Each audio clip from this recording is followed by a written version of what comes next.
Nama saya Hafiz Arif, saya berasal di Jenjarum, Selangor, hujung Selangor. Kemudian umur saya 30-an. Saya mula buat Tuan Wow pada 20 hari bulan 11 2014. Nampak detail kan? Saya ingat tarikh tu. Setakat ni saya dah 11 tahun 5 bulan. Saya buat bisnes ni sebab saya minat income pasif. Saya suka benda-benda yang kita buat sekali, kita dapat income tu banyak kali. Buat sekali, income tu terus dapat setiap bulan. Saya suka benda tu. That's why saya pilih Tuan Wow.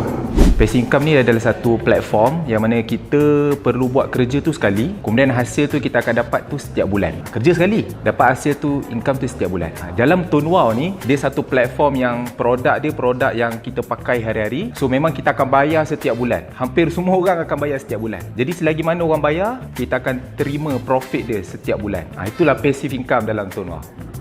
Itu yang saya suka tu lah. Passive income ni sebenarnya banyak, bukan dalam platform telco je. Dia banyak. Contoh platform passive income, property, kita sewa rumah, selagi mana orang bayar kita dapat income. Masuk duit dalam saham, kita tak buat apa-apa kan, tapi selagi mana dia terus bagi kita dividen, kita ada income. Tulis buku, buat lirik lagu, dapat royalty. Buat sekali tapi dapat income tu setiap kali kan.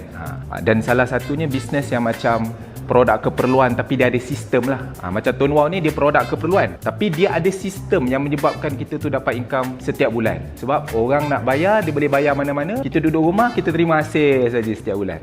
Tu contoh passive income lain lah. Okey, Tuan Wow ni dia satu platform untuk kita dapat passive income. Tapi kita kena tahu, Tuan Wow ni dia ada satu kelebihan dia. Kelebihan dia adalah dia boleh leveragekan kita punya bisnes. Kita kalau nak dapat income yang tanpa had, time of freedom tu, kita kena boleh leveragekan bisnes kita. So dalam Tuan Wow ni dia ada leverage tu. Dalam Tuan Wow kita boleh daftar seberapa ramai orang yang kita nak, tak ada had. Dan kalau kita bina pasukan, rangkaian kita tu berkembang, kita boleh override semua top up daripada rangkaian kita. Jadi walaupun kita tak buat, tapi pasukan kita ada, kita still boleh menikmati hasil. Itu leverage menggunakan tenaga manusia.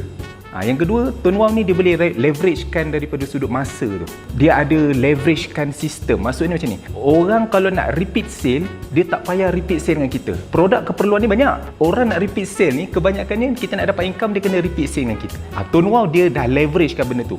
Orang nak top up, dia boleh top up dekat mana-mana saja. Kita duduk rumah, terima hasil saja. Jadi leverage ni yang paling penting. Banyak bisnes telco yang dia buat macam Tuan Wow, tapi dia tak ada leverage macam ni. Kadang-kadang nak top up tempat tertentu sahaja. Nak bina pasukan pun limit, dia hanya bayar pada certain tier saja. Dalam Tuan Wow ni dia boleh leveragekan 100% benda tu. Tu kelebihan dia dalam Tuan Wow ni. Orang tak tahu, orang tak faham sebenarnya. Kalau nak cakap pencapaian tu, banyak sangat dah.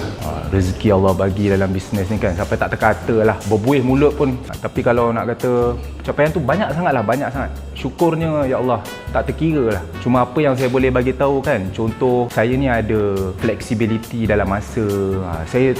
Saya nak pergi mana-mana, nak buat apa, saya punya hal.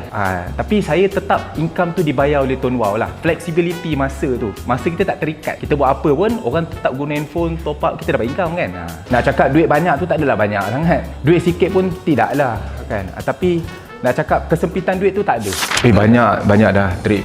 Saya pergi dengan Tuan Wow sejak daripada tahun 2015. Lebih 10 negara saya rasa.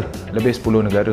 Beijing, Guangzhou, Dubai, Amsterdam, Istanbul, Paris, Bandung, Vietnam, Umrah, Korea, ini Japan.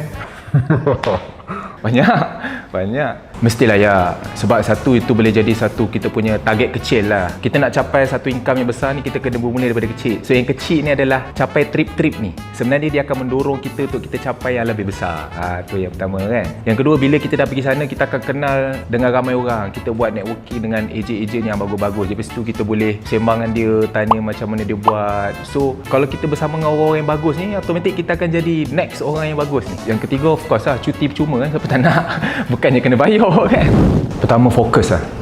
Fokus tu adalah key dia. Saya dah nak masuk 12 tahun buat satu benda je. That's why saya boleh strive lah dengan pendapatan yang dahsyat kan. Sebab saya fokus satu benda. Tu yang pertama. Yang kedua, konsisten. Lepas tu kau kena konsisten setiap bulan. Sikit pun tak apa. Janji gradually lah dia konsisten dapat kan. Lama-lama dia akan jadi besar juga. Betul membayar, kita tak ada track record yang bagus kan. Nanya kita. Saya rasa Tuan Wang ni daripada si track record company tu dah bayar lebih 600 juta komisen kepada ahli-ahli dia kan. Dah 16 tahun dalam industri ni tak pernah gagal bayar komisen. Jadi daripada sudut confident kita nak buat bisnes ni as kita punya main purpose lah, untuk kita nak buat bisnes ni tu kita confident lah. Jadi kita tinggal buat pulun lah.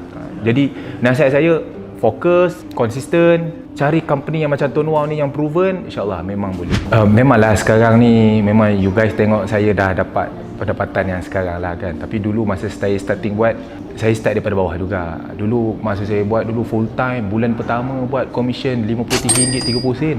Bulan kedua RM180, bulan ketiga RM360, bulan keempat belum cecah RM1,000 lagi komisennya. 4 bulan full time RM1,000 belum kan. Yang tu orang tak tahu lah kan. Orang tahu sekarang saya dapat. Sekarang yang dulu orang tak tahu. Dia susah. Memang susah, tak ada benda yang senang. Tapi kita kena hadap lah benda tu. Dalam perniagaan tu macam tu lah.